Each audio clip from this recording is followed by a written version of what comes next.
back at it again with yet another HM-2 video, this time with 3 different amps dueling to the death to see who comes out on top as King of the Swamp.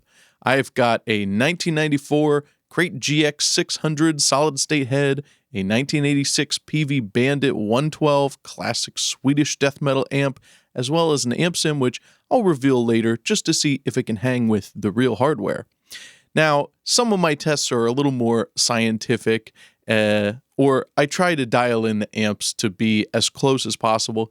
They ended up coming out pretty close here too. I did try, but that's not exactly the point. This is really kind of just for fun and to see which one I like working with, if they sound similar, if they sound very different, which one seems to handle the HM-2 tone the best. I'm also going to share with you my own tips for dialing in the HM-2, what I think is the best way to use it, how to get the best tone out of it, since I've done a lot of tone experiments with the HM-2, and it's kind of a tricky pedal, so I wanted to share my perspective and what works for me, and a lot of this is stuff I've picked up from other HM-2 aficionados as well. The setup is fairly straightforward. I've got my HM-2 Waza here coming into focus, and that is the new re-release, made in Japan version, a nice HM-2, and it does have standard and custom modes, which you can see back there, hopefully, maybe, and that is being run through the custom mode, which if the normal HM-2 is like this, the custom mode is like this, by which I mean it's a kind of wider frequency spectrum. The lows are a little lower, the highs are a little higher. It has a slightly different mid character. Maybe it's a little more scooped, though the HM-2 has such a huge mid bump that it's not exactly a scooped sound, though right around 300 hertz or so it really is. Before that, I've got the Behringer NR300, which is their noise gate. It's based off a Boss NS2, and it's a cheap option with the 4-cable method, which means it's got kind of its own internal effects loop. So you can run your guitar in dry, and it will gate that, but it will also gate out the noise of the pedal, which on something like the HM-2 with a lot of distortion is a pretty nice feature, and this is the cheapest option that does that, though there are other noise gates that might be even better at that, but I don't have them. I'm also using the Pile Hum Eliminator before the pedals to take care of any noise that comes off the interface, because I'm not using any proper reamp box. I just send an output from the interface through the pedals, and sometimes I get some kind of computery noises, and the Hum Eliminator gets rid of those, so that is a nice thing. These pedals are also buffered, which means the impedance mismatch between a line level and instrument level will be taken care of in the buffer, though, yeah, sometimes I get some noises. I don't know if a reamp box would fix that. It might, but I don't really feel like I need one because I can get fine-sounding reamps with the Hum Eliminator with some buffered pedals in front, and that takes care of that. I did reamp the demo, so it's not only the same performances, but also I can spend more time fine-tuning the amps and re-recording the amps if I didn't dial them in quite as well as I'd like, as well as I have the DI for the amp sim. The amp sim track also uses the same pedals. The DIs are reamped through just the pedals, and then that is sent to the amp sim. I'm also, of course, using the same IR on each amp, and the 2 solid-state heads have a line out, which makes it easy to record with, and the amp sim has its cabs disabled and going to another IR. I did design a custom blend for this mix with my own IRs, just something that worked well with these amp tones and based around the solid state amps, and then the amp sim is sort of generally trying to copy those. So here's the demo. Welcome these amps to the Thunderdome. We'll see who comes out on top, and on the other side, I'll give you my secret tips for dialing in the HM-2.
managed to get all three of these amps sounding pretty similar, especially in the mix, and a lot of the differences come down to EQ, which you can hear later in the isolated guitar tracks.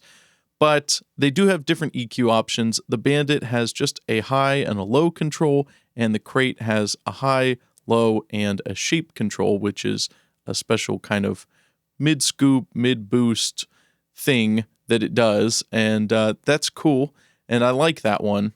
And then the amp sim I used, I tried out a bunch of stuff. I originally tried the Valve State model from Audiority, and they also have a free solid state amp that's based on like an old Marshall solid state. Both of those sounded pretty good, but they just didn't really sound the same as these real amps, and I thought they sounded too different, and they were kind of thin. It was hard to get them as swampy and thick and messy. I mean, for this kind of tone, that's what I'm going for, and the solid state amps do it really well. And I didn't think that those amp sims quite gave me what I wanted. So on a whim, I tried the Classic series from Audio Assault, which I like a lot because it's got 3 different amps in there that all sound a little different. And so you can kind of flip back and forth and see which one works for your mix. And in this case, I used the Dominator, which is more of a modern tube amp with kind of a mid-forward sound that just seemed to work well with this demo, and I was able to get it to sound similar to how these solid-state amps do. It's a little bit tighter still. That's kind of typical of amp sims, even though tube amps I often find are kind of flubbier and messier than solid-state amps. So you'd think maybe a tube amp model wouldn't be as tight, but in this case, the solid state was just a lot messier sounding than most of the amp sims I tried. And so this one ended up giving me what I was looking for, and I had to use a little bit of extra EQ after the amp just to push it in the right areas so that it sounded more similar to the Crate, which I think I liked the best in this. How do I work with the HM-2? It's obviously a pretty over-the-top pedal. That's why it's got such a reputation. And you want to keep in mind a few things. First of all, if you want that classic chainsaw sound, you can max out all the knobs, but what you really need to do is max out the high and low control on the EQ. It's that EQ circuit that really gets that chainsaw sound. You can even run it clean with the distortion all the way off and get a cleaner, more normal distortion pedal sound from somewhere else, like a metal zone, like At the Gates did, or into amp gain, and just use it as an EQ circuit. There are even some boutique pedals that are just the EQ circuit of the HM-2 without the distortion. However, I really like the distortion on this. It's kind of a cross between fuzz and distortion. It's really gnarly, and I think the distortion is part of what makes this pedal great, but the EQ is kind of what it's most known for. So bear that in mind. You can get lots of other sounds if you play around with the EQ. They're very powerful. You can get some kind of doomy fuzz tones. You can get some shoegazy stuff. There's lots of bands that have used this. You could use it in a little more mild and moderate fashion if you want, but you know, most of us want that chainsaw. So keep the EQ all the way up. As you can see on this one, I've got the level at about 75% and the distortion about 25%. I recommend in most cases keeping the distortion on the low side. You're going to get pretty much all of the gain it has to offer in terms of the crunchy distortion without any extra noise. So 25% or less, though if you go all the way to 0, you will turn off the distortion circuit, and that can be useful. But if you want the distortion, you know, keep it between 10 and 20%. With the amps, I like to run into either an overdrive, a crunch channel, or just your regular lead channel with the gain dialed way back so that you do get that sort of overdriven, edge of breakup, crunchy tone, a light overdrive sound. It's not clean, but it's not high gain. And that will allow you to get both the amp and the chainsaw working together in harmony. And that really makes for the meatiest, best distortion, I think, that you get with the HM-2 and what you'll hear with a lot of those old school death metal bands. You want some breakup on the amp, and it really does, it fattens out the distortion. If you run it into a clean channel, it'll still sound like an HM-2, but it's much cleaner. It's more manageable, and it doesn't have the same thickness and body that it will running into an overdrive channel on an amp. So don't put it in the effects loop and don't put it into a clean channel unless you really want that sound. If you want the nasty chainsaw, go into a little bit of gain on the amp. Definitely. Also keep in mind what the EQ curve looks like when it's maxed out in chainsaw mode. You've got a big boost around 100 hertz. You've got another couple peaks around 800 and 1K. And then it does sort of roll off, I believe, after about 5,000. And you have a large scoop in between that 100 and 800, centered around, I think, 300 hertz or so. So you've got a lot of the low mids missing that you might want to add back. And you've also got a lot of kind of nasally, nasty mid frequencies, which is what gives it that HM2 sound. But don't be afraid to cut back on that 800 to 1K region because there's so much going on. And you might not want it that nasty in a mix, and it may make it hard to get the rest of the signal, because sometimes flattening out the sound of a guitar means you can bring it up louder without it being annoying. You can hear more of the highs. You can hear more of the lows and the low mids.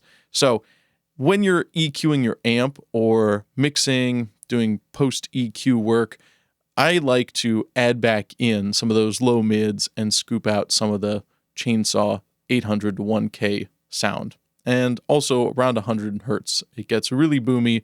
So depending on what IR you're using and how you're dialing in the lows on your amp, you might want to dial back the lows because it's going to be a lot. That is my recommendation. I do like the custom mode on the Waza, but it's not a world of difference between the standard mode, so you don't have to buy a Waza for that custom mode unless you really want it. The other cheap option that I've done a lot of videos on is the Behringer. This is my custom paint job on it. The trick with this one, it is not identical in the EQ circuit to the actual HM2, though it's quite close, and as far as clones go, it's both the cheapest and one of the most accurate clones, I would say, even if it's not 100% the same. But in order to get the EQ a little bit closer, I would dial back the highs on this just a little bit. I know right around there on that high control is where I like it. It barely even looks different than the other knobs, but hopefully you can see the angle is a little bit different, and that does help it to get a little bit closer to the HM2. So that's the trick with the HM-300. If you like the chainsaw sound, but you don't like the fuzzy, messy distortion, you can turn the distortion knob all the way down and then use a distortion pedal of your choice or run it into the lead channel of your amp, and you can get your gain that way, and you can get a tighter sound and also play around with different types of distortion with that chainsaw sound. I personally really like the distortion on the HM2. I also really like fuzz pedals. I think it's kind of what makes this pedal unique besides the EQ, but it's not for everybody and it may not be for every song. So feel free to play around. And there's also some other pedals on the market that are doing something like that, like the Grindstein and the new Mahler. Now let's check out the isolated guitar tracks so you can more clearly analyze and dissect the differences between the amps.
My favorite amp to work on here was the Crate. It's got more flexibility than the Bandit does in terms of EQ with that shape knob, and I really like that feature.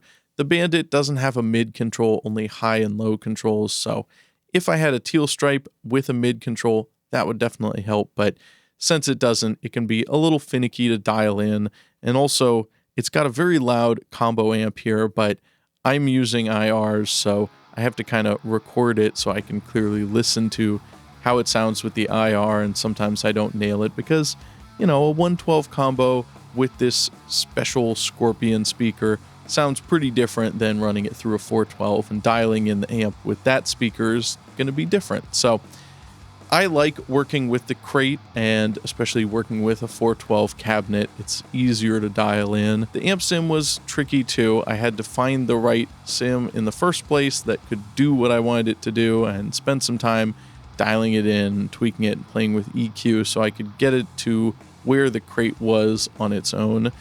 But it is doable, and I think it's still a little tighter. In the mix, it doesn't make a huge difference, but on your own, you can hear it is a little tighter. It's not quite as thick in the distortion as the Crate is. So it sounds good, and if you do want something that's maybe 10% tighter, you could go with an amp sim. It's also a lot cheaper, so it's a good option, but it can be a little tricky without having some real hardware like this to dial it in to be the same, because most amp sims aren't naturally going to get you that old school solid state tone. And even when you get close with EQ, the distortion's not quite the same, but it does work well, and in a mix it doesn't make a huge difference, so you don't need to run out and seek a used Crate head, but you might as well because they're pretty cheap, and they're cheaper than a lot of plugins even. So I picked up mine for $80. You can look around the local used market, and if you see a nice old Crate head, you might want to snag it up before someone else does. So that's what I've got for you today. I hope you've enjoyed this delicious dive into the swamps once again to bring you some more chainsaw music. So don't forget to smash like and subscribe, and I'll see you in the next video.